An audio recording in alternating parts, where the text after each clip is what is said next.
This is Siberia. Siberia has one of the most variable climates on Earth with temperatures differing within a span of 184 degrees. It is also one of the coldest. The annual average temperature is about 23 degrees Fahrenheit, and the subarctic northern regions can reach temperatures of negative 60 degrees Fahrenheit during the winter.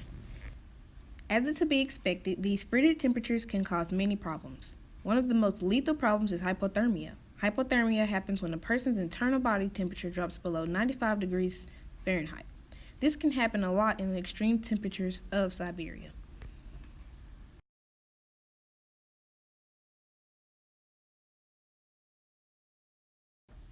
Another big problem is the cost of living. Due to the constant cold, many goods have to be imported. This causes prices to go up, and as a result, the cost of living also goes up. The cost of emergency winter fuel deliveries alone is over $700 million.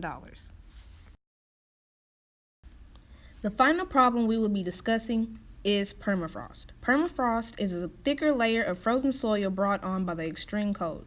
Permafrost oftentimes melts, creating large potholes and puddles that are not only inconvenient for travel purposes, but also attract large swarms of mosquitoes and flies.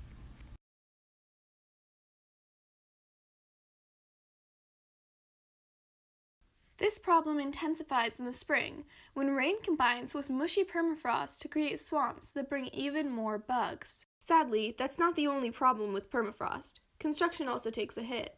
Before building, the permafrost stays hard and stable. After, however, the heating from the structure melts the permafrost. This makes the ground unstable, causing buildings to sink, tilt, and eventually topple over. So far, Siberian winters seem dreadful. But before we lose hope, let's explore some of the solutions to these problems. Properly dressing for cold weather is vital in preventing hypothermia. Multiple wind and waterproof layers are a must. It is especially important to cover your head with a hat and/or scarf. Dressing this way traps heat and lowers your risk of hypothermia. Many of the problems of permafrost are caused by global warming. As such, many of the solutions to the permafrost problem are the same solutions to global warming, such as using fewer fossil fuels and more green energy.